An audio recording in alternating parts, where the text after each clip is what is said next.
duality, right? Like the idea of like being like defining an answer creates questions that undermine that answer. And then if you try to answer those, it just keeps going, it just keeps flipping, flopping back and forth, kind of like what we're talking about. Like, who's lying to who? They're both lying to each other. And then you have to like keep playing this back and forth game, right? Right. And like, to me, it seems likely that that scenario is what's really going on. And there's just a flip flopping of like the set, like the hourglass shape, right? So there's a unification and then a separation, and unification is separate, and that just goes on forever. Like that seems more likely to be the situation of what I would say is going on. There's We a are condensation, then outward expression. are we ultimately unable to trace back to the source according to this Theoretically, I would whole say thing? that if, again, hypothetically, if you had sufficiently advanced enough technology, it is technically possible. However, I have a feeling that eventually you would just come back around to our universe at some point. Like But that's eventually you just weird end up back here. when you say that, because then I hear technology and I'm going, all right, this doesn't necessarily just mean spaceships.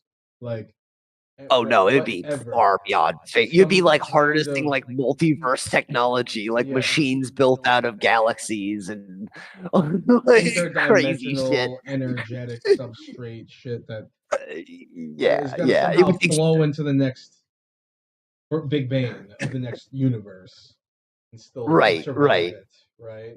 And I think that can be done. I think like even with our technology, we could probably look into last universe.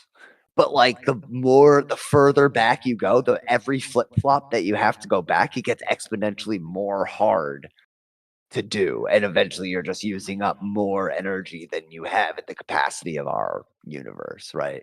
And so it just goes to nothing. You can't ever, I don't think it's an like I said, I think it's like the situation with Hitchhiker's Guide to the Galaxy. It's like just 42. 42. They're just like, yeah, it's like 42. Like So that's okay, hold on. In this, right? Are we just is this a cycle? Are these cycles that it's like a spectrum of cycles that's not necessarily linear. That's why I say spectrum, right, because it's right, yeah. asymmetrical. But these spectrums of cycles that you're always within. And when I ask, is there is there a possibility to reach back to source? I do mean by source like pleroma, and so like the outside of when you say there has to be this vacuum by which um, the creation itself is separated um, is from a creator. I mean, Right. As you're long as essentially this you're is using dualism. a singular term, it creates a vacuum, right? Because you're using singularity. And that means that there's something outside of the singularity, potentially. Right? It wouldn't know about it, just like we don't know what's outside of our universe. Is conscious life within it able to trace back out to the to what's outside of it? Absolutely. In my opinion, yeah. I mean like I think it's always part, right? Cuz like some tangential somehow is connected. But I just think the further out you go, like so once you get past our universe, I think that it just goes to not like it just goes to nothing, right? Like even our communication style, even like most highly advanced spiritual communication would still be like gibberish or just like a cricket to potentially a multiverse situation, right? Because you're outside the terms of logic. Like you wouldn't even the language you try to use, even your brain waves would, your essence essentially wouldn't necessarily logically communicate with that. And so I think it's good, like I said, it just becomes exponentially harder at the further out you go. Um, so like the thing is, like when people talk about God, in the sense, I pretty much I chalk that up to the singularity of being our universe, right? I do believe there's unification within our universe, and that our universe is alive amongst many. Um, but it just once you get outside of that situation, it just gets so incoherent that I don't think it's necessary. Like I don't think it's necessary for us to be concerned. with those things, right? Like technically source flows within everything, right? Like that's it has to. There's creation in all matter and all things, and spirit within all matter and all things. Um, but I'm not necessarily convinced that it's one observer, right? Does that make sense? Yeah, right, right. It could be multiple things. I have no idea. Like, it could be none of those. Yeah, yeah. Could just be like two robed dudes Well, like, On that's two still separate implying floors. duality, like, Yeah, right? Like, yeah. even our analogies suck because they have to include quantity. So it's kind of a weird scenario when it comes down to it. So that's why I just kind of accept, like, when people start talking about God and stuff, I'm just like, okay, like that's cool. I'm fine with you believing that and me not necessarily believing that. Right. It's maybe it is, maybe it isn't. I don't fucking know. Like it humbles me just as much as it humbles anybody else by being like, neither of us can prove it. So good luck with that. Absolutely. At least not in a way of producing some concrete thing to look at, feel, measure, analyze with your own eyes, and put under a computer scan. Nothing like that. But I think why art is important in mythology, because it Yeah. draws upon that margin of subjective experience that cannot be captured by metrics or scans or anything like that. And it brings us to places that nothing else can bring us to, right? And when you share, like, if many are able to share in the meaning of a myth or the meaning of a piece of art, and I know that one's kind of hard in its own whole ontological discussion there of the meaning of art. But Right. if there can be a shared found meaning in those things, and Mhm. oftentimes when there is, we consider it archetypal or mimetic. Um, that kind of builds that bridge for being able to almost know that someone else understands, sees, experiences the world in a way that you do, that there's a totality of it that or at least that there's a process ontology or a telos or a novelty or whatever that you're a part of, and the art expresses it and somebody else feels that and you can see it in it and you're like, okay, there's this Yeah. recognition, a moment of recognition, almost like seeing a reflection of yourself Oh, absolutely. in something made by somebody else, and you kind of know that a little bit of you is in that person, a little bit of them is in you. You can almost, just find like a core relating aspect in something. And you're like, Right. oh wow, I'm not alone. Yeah. Right. Oh, absolutely. It's really interesting what changed my perception, or at least I shouldn't say what changed my perception. I had believed it for some time through subjective perspective theory or whatever, but um what had happened was I was on a journey with another person, and at one point we were sharing an experience of the same thing, but we didn't experience it the same way.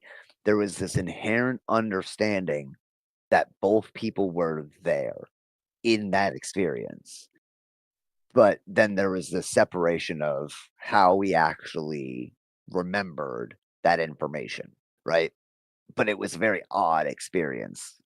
Um, just because it kind of it well, like I said, well, that's what I was kind of saying earlier with the internalization, right? So it let me internalize that viewpoint of being like, holy shit, I just saw something that someone else saw, but I didn't see it the same way. But I know it was a knowing that, it was the same kind of thing. And it was a very, very odd experience. But it did help me really understand that subjective perspective a lot better. Yeah, yeah, I've been there too.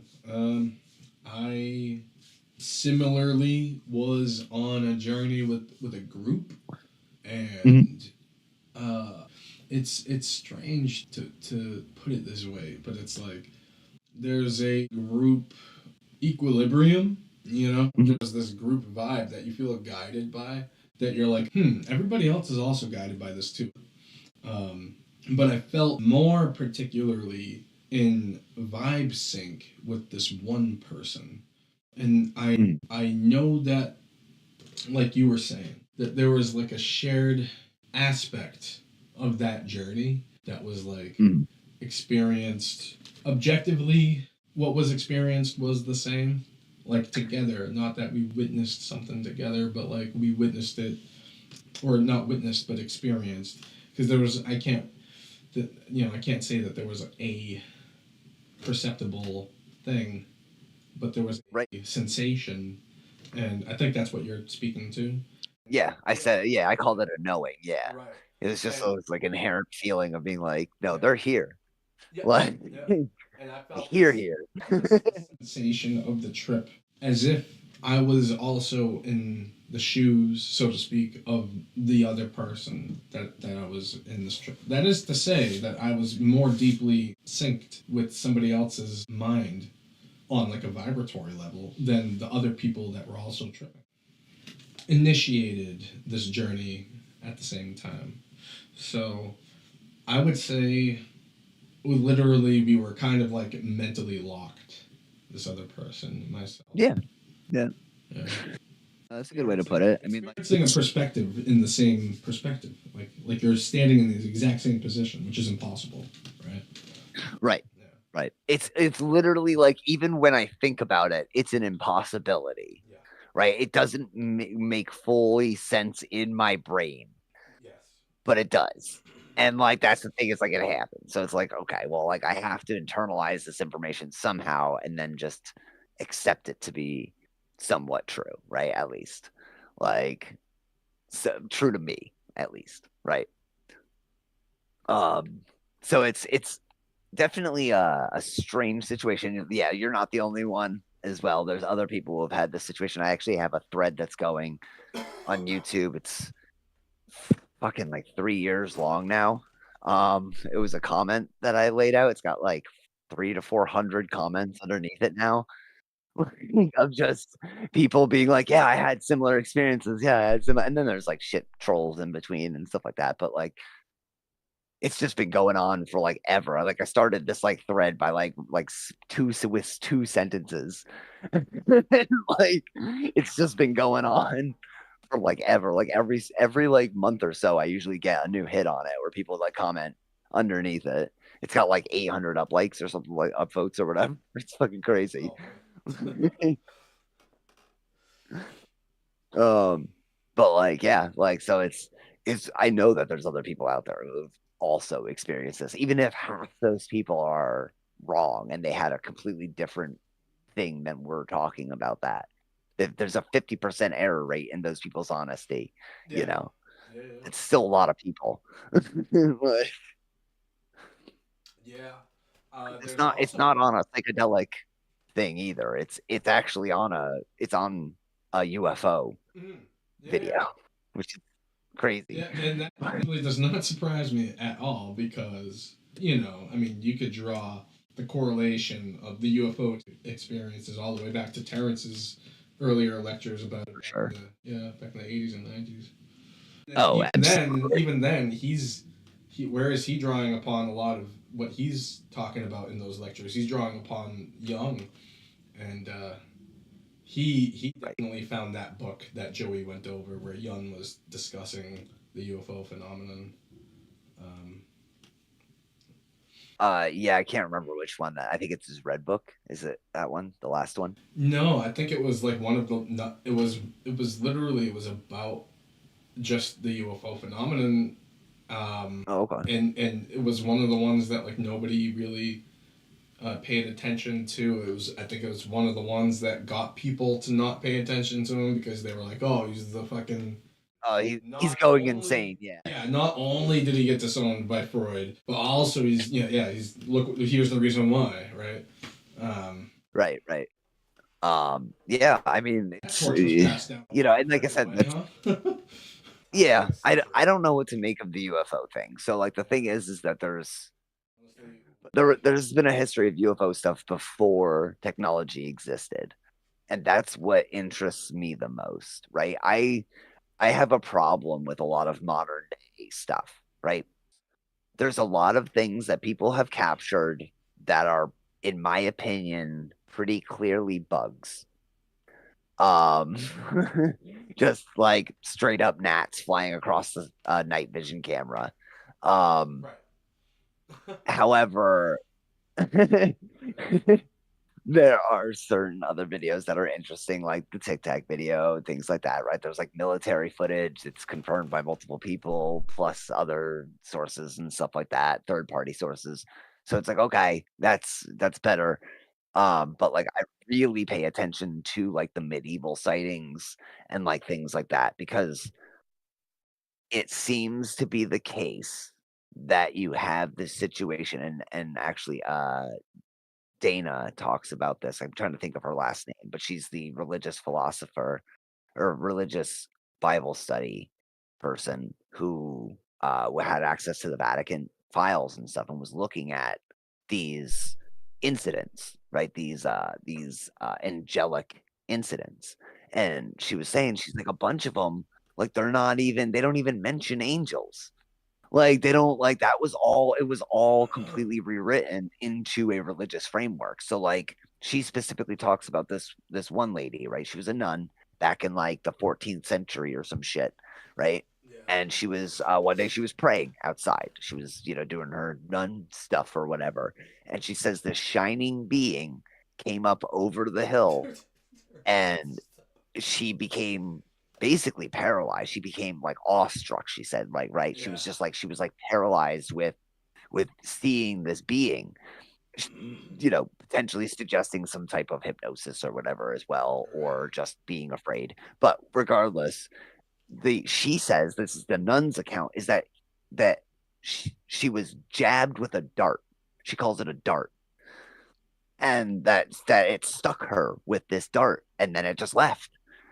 And like now, if you go to the Catholic Church and you read the story of this woman, it's like an angel came down from the heavens and visited her, and she spoke to and it spoke to the nun, and like she received the word and grace of God, and like that's what it like sounds like. Now there's fucking statues for it and shit, like of her like praying to the angels and shit, but Right. like the actual account was not written like that. It didn't even reflect that at all, Yes. and it's much more UFO based. And Yeah. that's what this lady's actually talking about.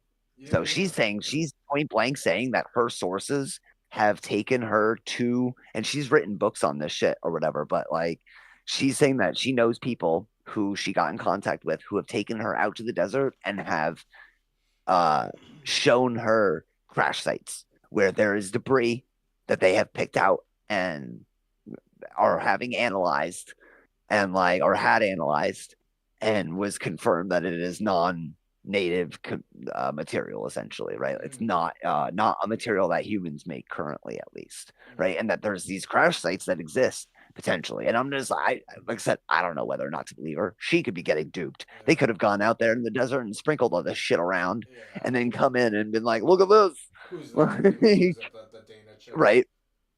Uh, She has one source that has come out, but the other source is still remains anonymous.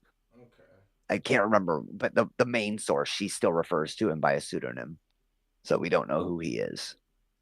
But apparently he works for, and she is a journalist, she is a scholar, like she's not just somebody random. So I will say at least her degrees and her life's work is on the line with it, and she's willing to put that on the line. So that's at least something. Because it's not like she's making a quick buck. Like she came on the scene after her book had already come out and was like pretty much sold or whatever, and like she just kind of came out. She came to Joe Rogan and Danny Jones and like a couple other people. Yeah. Um, I think but it's really awesome. interesting stuff.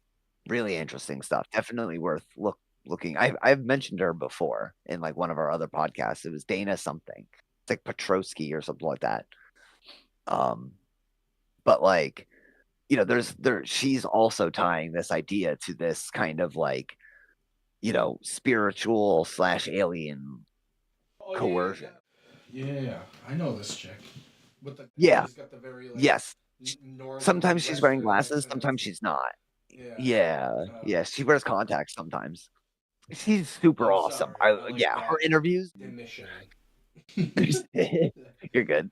No, she's really great. Like I love her whenever she's on an interview, even though it's the same stuff, I'll always watch it. Yeah. Just because I like listening to she's coherent. She's not like she's very unbiased as much as she can be. She corrects herself when she thinks she's being too biased, or she'll say that it's speculative on her part, right? Like She's things not an like that. expert. She's a humble learner still. Yeah. Right, right. It feels very much that she's not trying to be like, I have the answers and you have to buy my book to find the answers. Yeah. Buy my book. Go buy my book. Subtly just buy my book.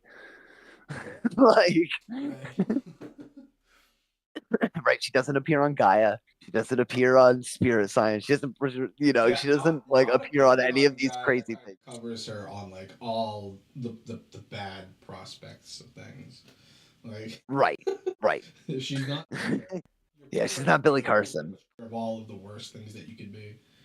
Um, Yeah, yes, exactly. And she comes from a real academic place with real credentials where she did have access and physically went to the Vatican to study, right? She's been in the quote unquote secret archives. They're not super secret, they're just really hard to access. she was on But Fridman, so there's yeah, she was on Lex Friedman. so there's a little bit more. Right. He's not She's rational enough to be on that show, yeah. and yeah. For him to Like you're not gonna see Ammon on Lex Friedman. yeah. I do not think he would tolerate his. I don't think it would be okay with his audience mostly or his colleagues for him to have someone like Terrence or Billy, those kinds of people. He leaves that stuff to Uncle Joe and only has on the people he knows have academic credibility. Mhm. I will say actually, recently somebody posted a thing on one of Amon's videos, and they were like, "Look up Amon, Dr. David Hillman," and so I did, and it's Amon, right? It's Dr. Hillman, but it's like normal, Yeah. and so it's you can see him. Yeah. Yeah, you can see him be like a normal scholar. And like you can see like he's like totally relaxed. Yeah. And like he's like just like a nice guy. Yeah. Like Yeah, he's not putting on the show, man. Really he's not putting on the show. Yeah, exactly. You can see it just doesn't it lacks the theatrics. But he's saying the same stuff. That's the big thing. I looked it up and I watched it and I was like, okay, he is saying the exact same thing. Tell me his voice is his is his voice like but still though like is it just theatrics or is that No, it's all that's all theatrics. When you hear him, like when you look up David, he's a normal person. He sounds totally normal. Yeah. All of it is theatrics. It's 100%. Like the whole thing. But it's no because just like everybody, just like who's the big guy? Andrew Tate. The reason people got fed up with him finally is because even when shit really got true, like serious, like for real, he even still wore his character. Right? Like, dude, you just went to prison. Oh, right. Like you just went to prison. Like you can't just pull the mask off for a second and like be right. He's doubled down as soon as he got the next interview. But he's asking him about like crying. Did you cry when you were in prison? He's like, tears came out of my eyes. I didn't cry. It's like, dude, stop. To just right. No, the world got fed up with him, right? But it's like right. I see this possibly being the thing that happens with Ammon. Because even with things that he really clearly stands by, and when Andrew Tate, even when he's in character, you actually know when he's saying something that he stands by, and Ammon, I feel, is the same way. Just then, and that like the demon versus the exorcist showdown, he's standing by the things he's saying when he's explaining himself. He's like, no, it's not Socrates. It's not Socratic. He's like, it's not. It's You not do him. such a good impression. It's he's like, It's hilarious. Like you're really good at that. I came to Aristotle, man. You know, and he kept really like defending, and you didn't miss a beat, and he was really trying to let the priest know that it was a moment of realization of Aristotle, and so even then he's still doing right. Aristotle, Yeah. keep romance on the stone here, man. I don't know. I got that voice is stuck in my head, and I have to express it a little bit to get it out. You know. So particularly, I like his style. Like I love his whole like thing. Like the moment that I realized that it was Marilyn Manson esque, I was like, I get it. I got it. Like I was like, oh shit, I see what's going on. Like it's just he's playing the devil. He's playing the devil that they want him to be. Right. And It's kind of you know, Eminem with the "Way I Am" song, and just fine. I'll and putting on that Slim Shady character and really double downing on it for the media. It's like you want a criminal, right, criminal, right. you know.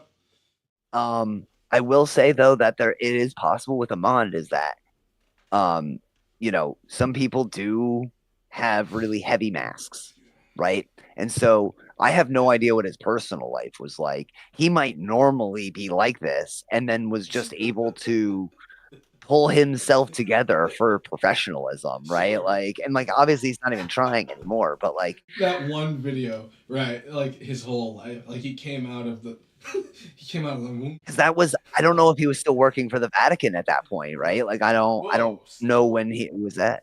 No, he couldn't have been because it was post Chemical Muse because he talked about the book. Implies to me like at all. I didn't realize. Wow, that's pretty. Oh, you didn't? Yeah, he used to convert people, dude. Like he's like straight up points blanks blames himself for ruining people's lives. If he was that he's like that he was like an agent for the Vatican, then it's no fucking wonder why he's going so. Well, he's a philologist. Right. Who do you think has people translating all these Greek texts? Yeah. It's the Vatican. Yeah. Like, but no, he worked not only for. Even if though his actual academic background credential is really not real. I know. I mean, I heard Joey say it, and I know that's like a thing. And I'm like, even if it is, I've seen multiple. Even if it's not real, I've seen multiple sources that have confirmed all of the things, including the news articles about him being kicked out. His university background, yeah. Yeah. Okay, yeah. I mean, as far as I know. Yeah. No, I was just gonna say, even if it was fake, if you know your shit, right? If you know your shit, and you needed to predicate your movement forward, your motion, your initial motions on a lie, on a falsehood, on this one, not all on a lie, but if this one little falsehood was necessary in the constellating of things for you to do what you're doing now, I'm okay with it, because fuck the system, dude. Fuck the gatekeepers. And if you know, screw this, you have to get your proof that you learned the right shit the right way over here from us, and it's accredited, and it's therefore credible. Right. But at the same time, he does have that accreditation, right? And the opposite, right? And he's a Maverick scholar, yeah. So I guarantee you that what's happening is people are going online looking for Ammon Hillman, who does not exist. Right? David Hillman exists. That's his real name. Ammon is a character. Sinclair or whatever it was, right? He was like, he explained in the podcast with the priest, because the priest, you should, if you haven't seen it, that one little moment of the breakdown of his name was quite an intriguing put together, if you ask me, because the priest put together this linguistic tie to a sort of darkness underlying everything about him, right? In a way that I actually did, because I know that there's an Ammon demon demonology nomenclature in the old Moloch stories of throwing infants into the fire. And there was an Okay. anon that I watched a little while back, I think called Devil's um, Devil May Cry, and Hmm. the character in that was an anti-hero demon that was named Ammon, and that was when I first heard that name ever. And so when I came across Ammon Hillman, I was like, "Oh, Ammon, I see what he's doing. He thinks he's putting on like this thing." And the Hmm. priest kind of caught that too, because he was like, well, "What's your real name, if not Ammon?" And he confessed his whole name and was like, "Oh, Ammon's my middle name." And when I was sat down with a friend, I was telling him my name, and he was like, "Oh, Ammon, that's what you should go with." And he was like, "That's what I went with, all right." And that's what I went with. All right. Do you understand now? It's just nasally. That's a true story, okay? All right. Like I still like it. I still really like it. I have yet to find too much. Now I will Yeah. say his claim to the idea that Hebrew is completely made up from Greek is just kind of absurd. I think that's like he Yeah. doesn't seem to have the evidence for that. It's really speculation. Um, but he does the stuff that he is claiming, like for sure, is like he does back it up with real shit. And I'm like, okay, like, and he also doesn't take money, so he's not profiting off of this, right? So he had like, there's no other reasoning other than belief. You have to believe that he believes, right? There's no alternative motive for him to make a channel and try to become this successful without ever monetizing any of it, Yeah, right? he called out the priest in that Yeah, showdown at the end with like, he you're, did. you're just collecting $5,000. That's all you came You for." just, yep. You're just collecting So, 5,000. Yep. and I think Yeah. he is too. Then I think Danny's offering him money to come on his podcast. So what he did was Now he that I amped would up like to know. his. Well, I would. It kind of him saying that kind of implies. I mean, now it Right, implies right. he might be So offered to me, but doesn't necessarily mean he accepts. And now that we he all took can sit it. here and Right, contrive. Right. right. Because he's been offered a bunch of money by YouTube and ads and all sorts of stuff, right? But he doesn't take it. Right. So it's like now I will give you that. I will give you that is a possibility. Yeah. And I would be interested in incurring Danny Jones for that, It kind of right? Like yeah. I'd be like, listen, But it kind of answers your question. You don't do it all for nothing. And so when you amp up your popularity like this, what marginal ends that we don't see as an audience, many gaps separated from you, are you leveraging that's not true, that that doesn't have to fall right, within the stage of transparency. It's not hidden behind a veil because it's just a different here's how I'm getting offered my income. It's not like we need to know about it because it's just his own personal thing. right, You know? right. So yeah, I'm just interested because he does make the claim very often that he never takes any money, right? Yeah. The idea is that he's just like he's like, if I take money for it, it ruins the whole thing Right. and it makes it all completely non-authentic, and then so that's why I can't take money. And his That's his entire presentation like. is pretty consistent in terms of like Yes. his energies, his what he wears. I like his button up lapel shirts. They're real snazzy. I really like them. Yeah, I yeah, used and to like I dress said, like that in high school. I think I he was the just button doubled up down on lapel the shirt theatrics. guy. Yeah, I think so too. And like, he understood that YouTube is an entertainment platform, and he was like, okay, so I'm gonna express something that I know that I want, that's true, but I'm Yeah. gonna do it with pizzazz.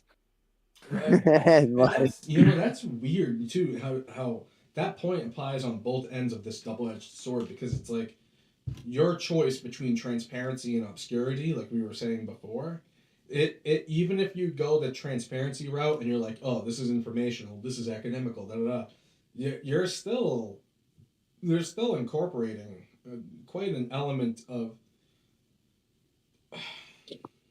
just appeal whatever elements of appeal that you have to incorporate, and that kind Right. of makes it an entertainment based.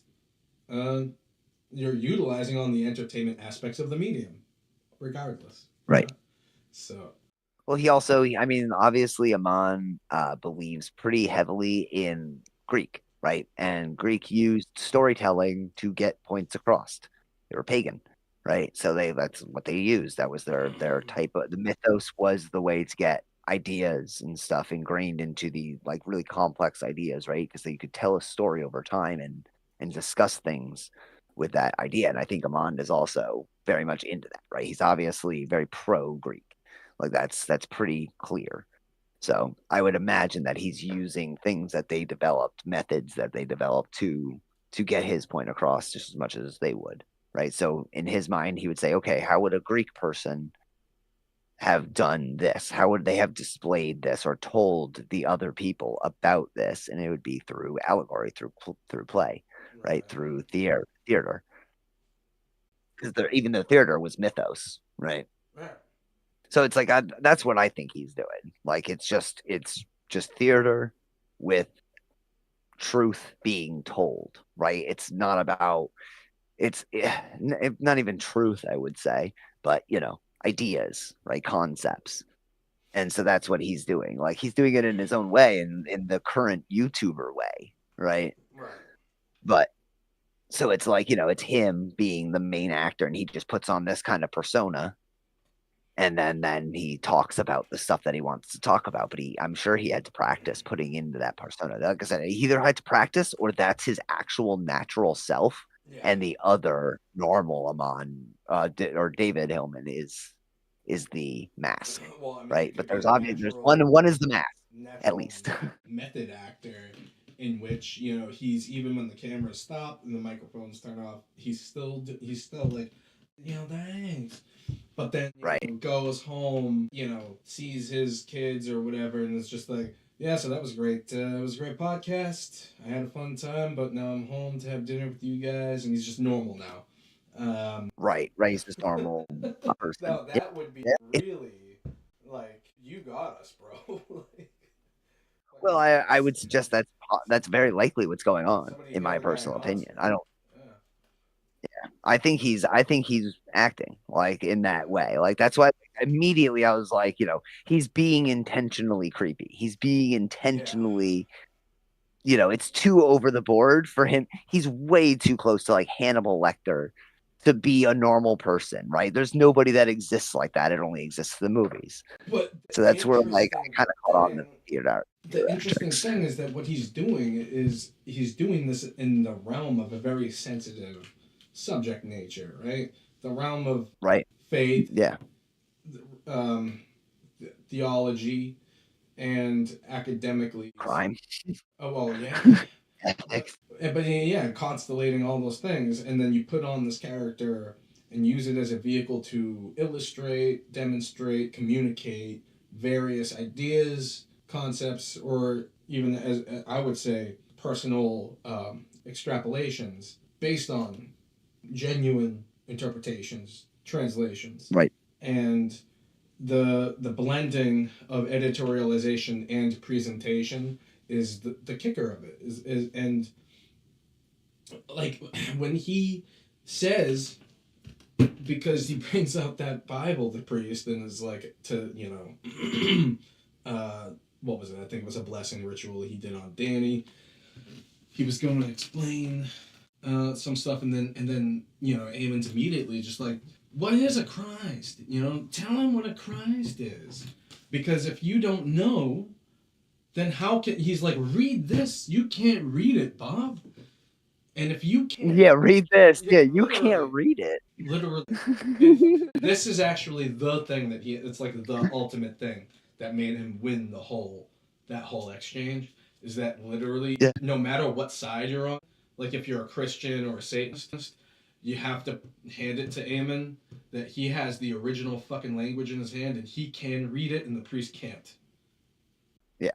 Also, and Ammon is not a Satanist, but well, that's all. But, sure. But, yeah. And the priest isn't a real Christian in my eyes. So yeah, I'm just But presenting like, polar well, the priest might opposites. be just a charlatan because Sure. he's claimed to have done 40,000 exorcisms. But Which is just and he ad hoc accounts for the whole. And yes, I'm aware that there's, a psychological aspect with people afflicted by internal demons, and we have to vet those people out. And it's like, yeah, but what if it's just that's all you're doing? right, yeah, exactly. So That's unfortunately that seems to be probably the generally the case. case. But Yeah. yeah, unfortunately, exorcisms in general have just been proven to be kind of just scams. Well, I think Like there they're not is a really minute reality that will to an easily extent. be overlooked by all of the shenanigery, all the tomfoolery. Kind of like seances. Like I think seances kind of might have a reality to it. Well, like even ghost things involved with like summoning spirits might have a reality to it. In that the whole Right. ectoplasma um, hoax kind of screwed Mm. up any possibility of recognition. Right, it tainted the whole thing because it made it look stupid. It's possible. I mean, yeah, that CIA did it for the hippie movement. Right. We know it works. Yeah. But, I will be right back though. I gotta okay. go say goodnight to my kid.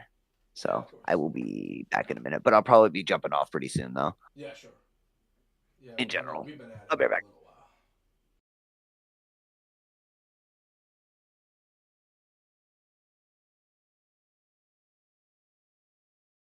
4 hours later.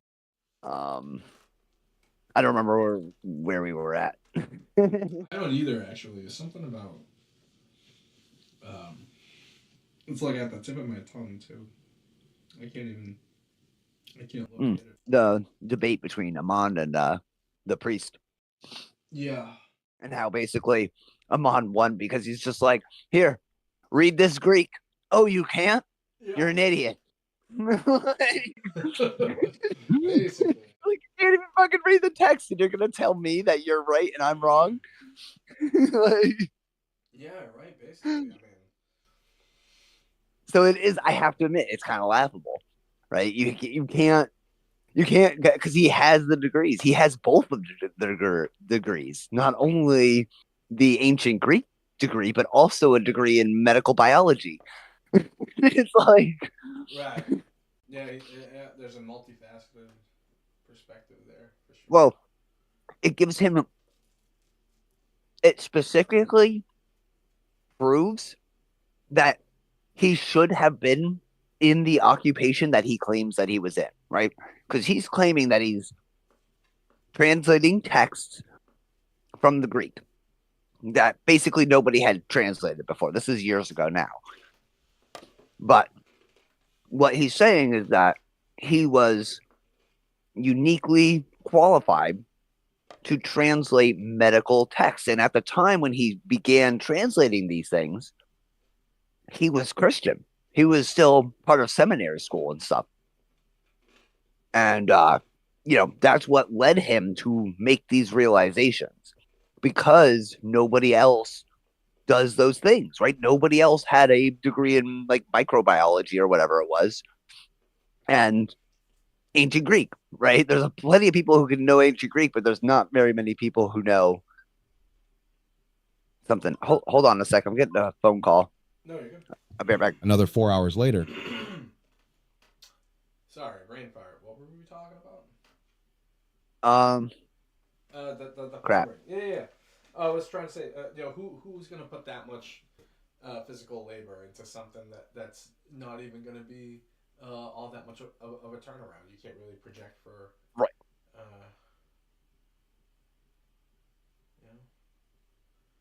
Right. This is why I think that food's gonna be the biggest problem.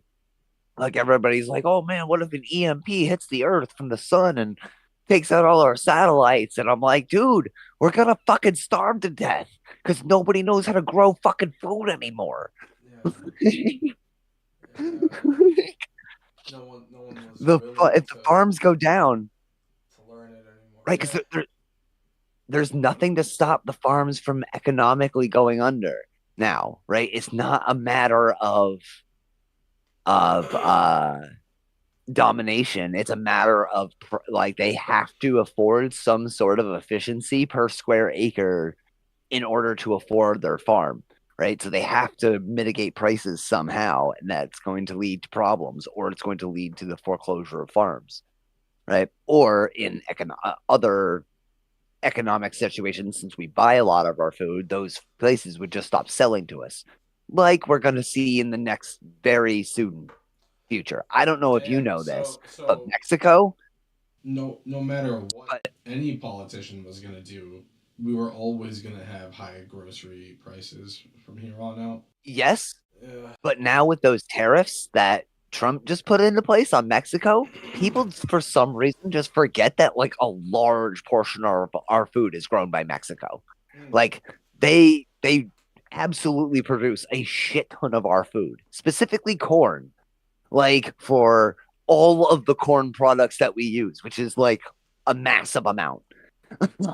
I was gonna say you were almost on this like interstellar description of like a global collapse of our food economy, of our Oh agricultural no, it won't be a global thing, but infrastructure, our food prices are going to go up and very much. we'll have like nothing but what cornfields as a food source, and everyone will just be eating nothing but corn every day. Is that what happens in Interstellar? Yeah, that's how it was in Interstellar. And you know how Chris Oh, Nolan is. He tries to base his those kinds of things in some kind of science. So right, right. somebody fed him some model that said, here's a possible outcome if things happen a certain way, and here's what things might look like. Um, I don't know why he Right. chose to go with it. There's some kind of storytelling motif there, visually, metaphorically, for using the sandstorms and all of that. Like none of that felt as disparate as many of those elements as different aspects of a story, visual story, as disparate as they may be. None of it's random. You know, very much like Right. Kubrick. I mean, he's Nolan's like our century, our generation's Kubrick. And then none of that's random. So I know this has nothing to do with anything too esoteric or what you were talking about, but I'm just wondering why he went with that creative decision. With corn. Yeah, why corn and why the You know, sandstorms? Yeah, I will say that corn, uh, is a high density nutrition food, yeah. right? That's why it's praised for so long because of its such a you can like that and potatoes, right? Potatoes are also the same kind of thing. Like you can kind of live for a while off of just potatoes or corn. It's Mm. not great. I'm Yeah. not saying that's a good.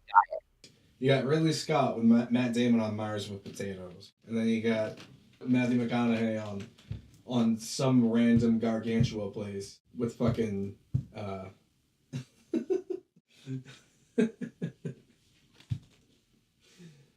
I don't know if I know what you're talking about. Not with corn, but yeah, it's not like that they took it with them, but it's just yeah. I'm sorry, I'm just going on my movie rant bullshit, my Jeremy Johns It's okay. nonsense. Yeah, I've actually never seen Interstellar, so I've heard it's pretty good, but yeah. just With haven't taken the time with the to see it. Martian, Ridley Scott put Matt Damon on Mars. He put him an astronaut who gets stuck up there. I know what it's about. He has Yeah, to. yeah. Oh, okay, all right. Do you remember Yeah, I his know kind of like the general plot. with Yeah. his potatoes? Like that's pretty much how he survived up there, was growing potatoes out of his Yeah. and Yeah. Yeah. I mean, I don't know how he would actually do that. You always have to have enough rations for that first growth cycle. But like, yeah, yeah, is he getting the first if it's few possible, shits it's going? possible. Rations. Where's your shit inventory coming from in the first place, right? Yeah. Yeah, essentially. Like, right, you need to start the cycle with some sort of input. Unfortunately, when you're unless you're eating stuff from the Martian surface, which probably was not happening. Well, whatever they had as a standard for Right, they brought astronauts. with them. Right, but he was only it wasn't it supposed to be only a certain time of a mission. Like he was probably only supposed to be there for a little while. Like how do you stretch that out to a 90-day growth period for potatoes? Right. Like What was supposed that's to pretty happen? hard. Well, I would expect them to pack more than the projected plan. Right? Correct. I would also agree with that. But then how much more, and will it last your How much? necessary cycle? Right. Right. You will. Until Yeah, they're exactly. You able have to to. grow enough potatoes. Yeah, to feed you for that entire cycle or whatever. It's a problem, right? This is like it's happened a lot. It requires this one sort of, giveaway. This one sort of suspend yourself in. Yes, it does kind of require something like that. Yeah. Yeah. Suspend your disbelief. And that's okay. It's a movie. Like when they make Matt Damon stuck on planets against his will. It's Do you have like a thing against Matt Damon? No. Is it because he played? Is it because he played the North Korean leader at one time? When did he do that? I want to say that he did the voice for Team America. America, fuck yeah. Coming in and save the motherfucking day, yeah. That's it, that movie. I think he was the Kim Jong Un, or I don't remember what the father's name was. Yeah. Whatever, yeah. Kim Jong Il. It was it Il? Yeah. It was was the grandfather. Il is the next person in line, and then is the youngest. Who we currently have, I believe. Yeah. And all of them are supposedly somehow supposed to be gods. So, like, why are... Oh, yeah, they're all gods. For sure. Why are they dying? And why are they dying? Well, they got to go back to heaven at some point. They're too good. They're too good for this world, Lippin. Well, like they're just so good that they have to die, because if they existed here permanently, they would just bring so much perfection to the world that it would just be boring. So that's why they have to the mantle to the sun. Clearly. Yeah. They're not just shitty people lying to everybody. No. Oh man, and setting up like fake supermarkets for people when they land on the airport and think that you're like feeding the citizenry and all that whole. Oh, there's a lot of weird shit with North Korea. Yeah, they do. Well, like the funniest one was the Top Gun footage in their military stuff. That was like just hilarious. I was just like, wait a second, that's interview movie, but yeah, no, there's definitely some standards set to keep the people from seeing anything outside of the circle of things that they want people to see within. And when it comes to their leader, I mean, this whole thing of like, he's beyond human. He's divine, and so he doesn't need to shit or use the bathroom like other people. That's a false myth. That was a myth started by journalism. By bullshit American journalists trying to make them look even more ignorant than they are. Okay. Right. Okay. Correct. Like, yeah. And I mean, I'm not saying like North Korea is great. Definitely not. But that was in fact a lie. Never proposed by any. I remember the video actually from like the documentary people that did that, and I do remember like when the interview girl, she's asking the family like, do you realize that he's a human or something, like is he divine? And they're like, yeah. Well, they have to say yeah. He's like they were like, okay, all right, so there's like a nervousness. There's cameras on them. They literally have to say yes, or they will kill your family. Yeah, he's not fucking with it. yeah, that's what you gotta understand is like, so in North Korea, they have a system that if you commit a crime, they do 3 generations. So they will imprison and or kill 3 generations back. That means they'll kill your father, your grandfather, and your great-grandfather for your crime. That is how they keep everyone in check. Like that's just like the standard law is that your family pays for your crimes, not just you. That's effectively the why people have to say yes. They have so when they're like, oh, is the North Korean leader divine? They just say yes because it's a crime to not say yes. And they'll just fucking imprison your family. So it's this very weird scenario. The way that the tops and heads of governments of certain societies do things is an outcropping strictly of culture? Or is it like, do these heads of societies, do these elites of the world escape that?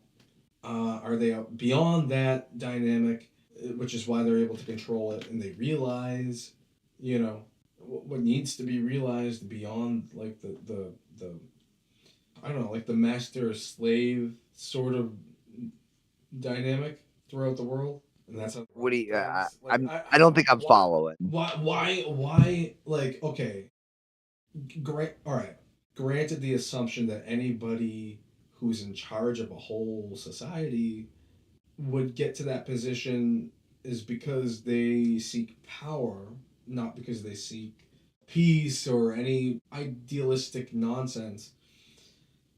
Okay. What I mean, I would makes agree. things different between, granted that, what makes things different between, you could say this for any two places, like, why is Ireland the way Ireland is like it is and not like the way Russia is or whatever? You know what I mean? Like, Right. I mean, just why? it's culture over thousands of years or Yeah, hundreds of years, at least. that's what I would have said. But then the people, I mean, like, coming from our esoteric perspective, that people who run societies run them because they realize the nuances of human condition outside of, they understand cultural relativism at the core of things, at the core of human civilization. Well, sometimes, or Not all the sometimes they're time. revolutionaries. Not all. I mean, that's how North Korea was started, right? It was through revolution. Okay, right. So this is what I'm trying to get to. I'm trying to understand how. Okay, so I'm like, you have a warlord. Okay. Right. Well, you have a warlord. So like the original guy who actually like started North Korea, like as we know it, he was awesome.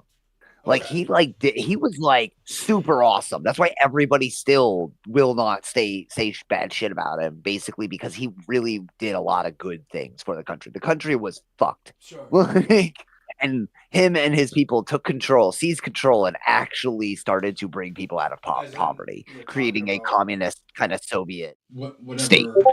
Whatever nonsense that it was when it's. This is the guy who is referred to as the great leader in North Korea. You've probably heard his name quite often. I don't have the history too fresh in me, but before North and South there was previously just like Korea, yeah. And then there's correct, and that's where he comes into play. Yeah. Yeah, he was like, this is like before North Korea was split. He had risen to power through revolution, right? He had circumvented superseded the government of all of Korea, and then the war started with the Allies and the Axis. Yeah.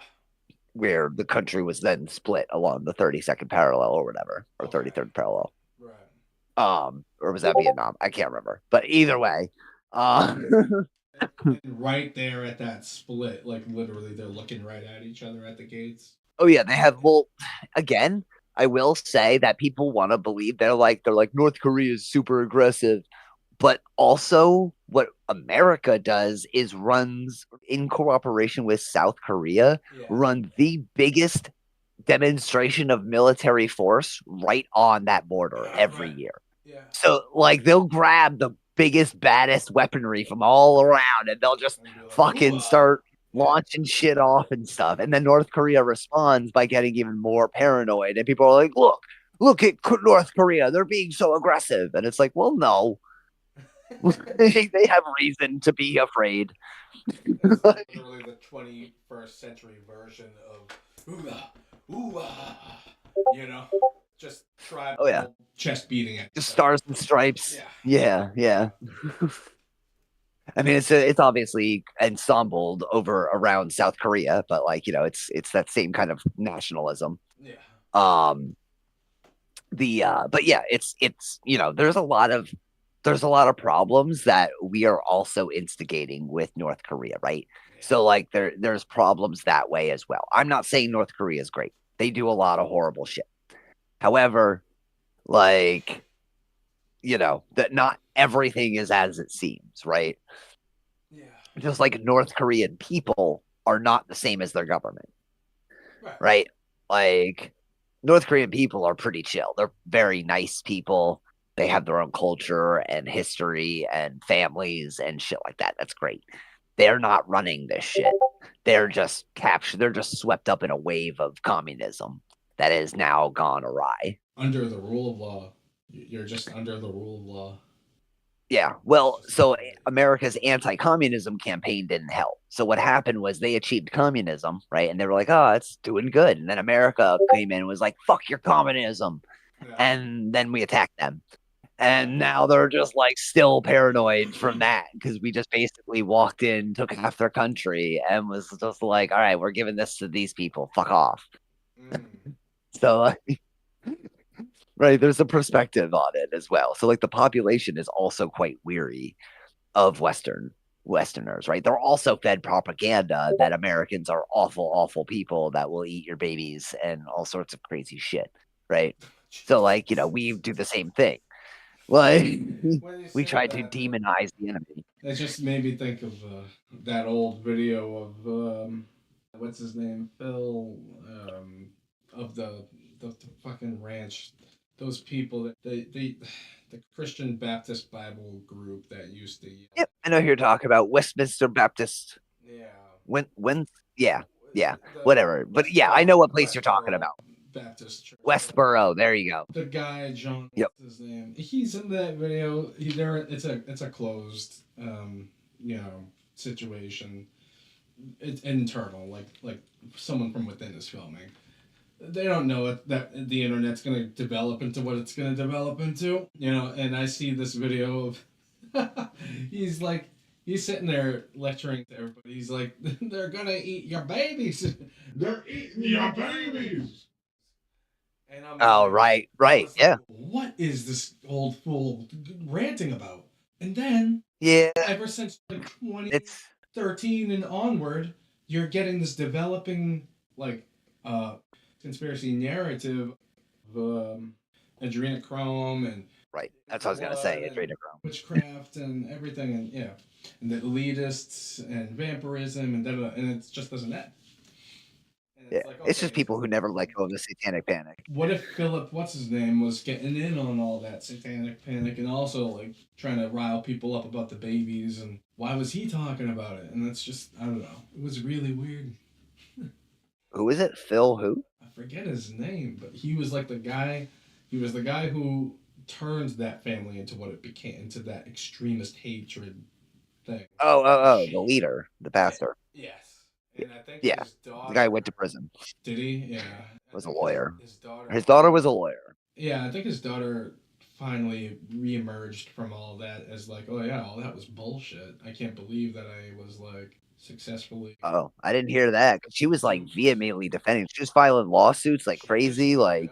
Yeah. But I think. But that's good. I mean, I like the daughter of the satanic, the father, I forget his name, Anton LaVey, his daughter, kind of like her. Yep. She kind of leaves and kind of finds her own thing, and she doesn't hate on Satanism, but she just it was a fate that I had to walk away from for this reason that I think the Westboro lady did the same thing, but I think the world wasn't as forgiving. They weren't as okay. Well, yeah, they said some pretty heinous shit. Said some pretty heinous shit to everybody, including the. They would protest at military grave, burials and shit. Oh my god, it was bad. Killed in battle. What are you doing? Have you no shame? Yeah, it's just yeah, they were very extremist, and they were essentially our modern day. Latter-day Saints or, things of that nature. They were just the most possible extreme group of alt-right Christianity. Yeah. And it's it happens. It happens. I don't know how somebody gets to be that way. Necessarily. I can see how the rest of the family ended up the way they were with him as the leader. But I don't know how he got to that point. How do you get so far down the rabbit hole where you're literally you're basically fighting the world, and it's becoming the situation.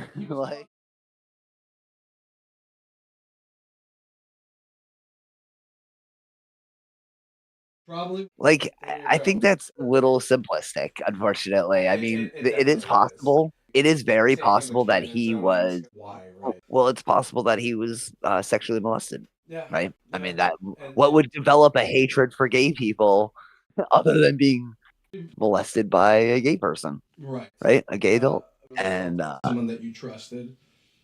right. Maybe they were also military too, and you wanted to do what they Yeah, well, did. the military things was at least correlated to the Bible, right? Because they were protesting that homosexuals were allowed in the military by protesting at military burials. Yes. That was the God line of thought. Yeah. Yeah, yeah, right. So like that's why they were protesting at non-homosexual military soldiers' graves. It's not a good line of thought reasoning. I'm not saying it makes sense, but that I believe is what their line of reasoning was, at least, because it was like biblically enforced or whatever. It was definitely biblically charged, yeah, religiously Well, charged. yeah, he's a pastor. Um, I'd hope it's a biblically charged. He'd be a really bad pastor if he wasn't if using it the Bible. wasn't, well, but I mean, um, it was definitely egoically charged, that's for sure. Yes, yeah, for sure.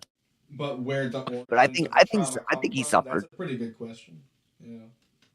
I It's would say that definitely that amount of hatred just has to stem from trauma. Like yeah. that's a lot of hatred to just like Yeah. inherently have or learn, right? Like people who learn to hate end up kind of flipping back the other way at some point because they realize where they learned.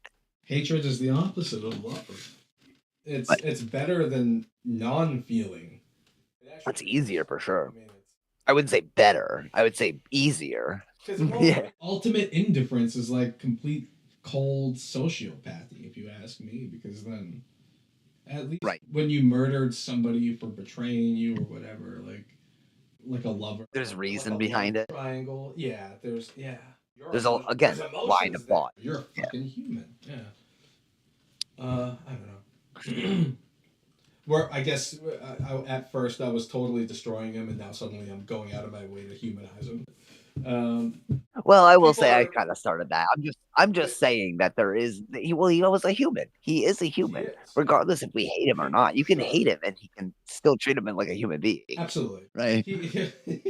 He's a complicated one because like when you only see people in a particular context, and it's the only context that they allowed you to see them in. Correct. Kind of like right. We only saw him through the media. You don't know him. I don't know him. Yeah.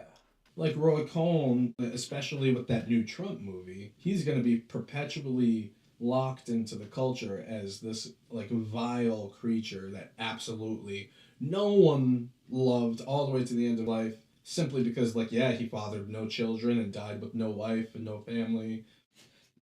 An insecure person who was not able to honestly present himself in any way to anybody beyond one or two people in closed doors, but it's like you could say the same thing about a whole great deal of people for different reasons.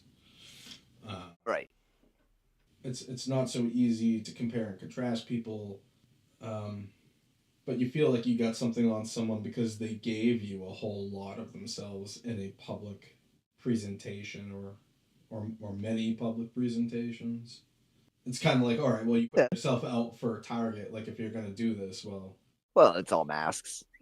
That's our world is built on masks nowadays. There's very little authenticity. And then the audience determines whether they liked your act or not. Yeah. Right. Well, like that's why when people get on Amon's case, right, where they're like, "Oh, it's the actress. He's just fooling you all. He's just fooling you all," and it's like, dude, the people who are talking normal are also using theatrics. That's the thing is, you think they're talking normal. Yeah. Ammon, you can clearly see he's not being normal. You can see he's being exaggerative and theatrical. Right? He's going overboard. That is an interesting point. And that's precisely the point that Joey made about Ferris in the Ferris Bueller analysis video, because he's like, listen, he's actually wearing a mask, but purposefully, and he knows what he's doing and why, right? Whereas everyone else, they're kind of like putting on this performance. right? Like the Potentially. principal. I mean, Well, I mean, John Hughes as a director doesn't go out of his way to spell it out like you directly for you, but you kind of get that, especially from like the principal. He's this ego mind that he's not aware of the insecurities. He's controlled by them, right? Like so he's running down the hallway and then he composes himself when he walks by the classroom so that the students don't he's under duress, right? And then he starts running again. He's putting on this mask, but the truth is underneath is these really foul intentions, which is he does not want to procure a growth in Ferris. He wants to control him. And I think what you're talking about with a lot of people who are not realizing that the equal inverse is true of the people that they follow and listen to. What they are presenting to you that you're following and listening to is projected ego and shadow. Right. Not true fragrance, but yeah. I am going to jump off here now. yeah. Even though it's been really good and fun. Well, did you record? I did. Oh. When I did.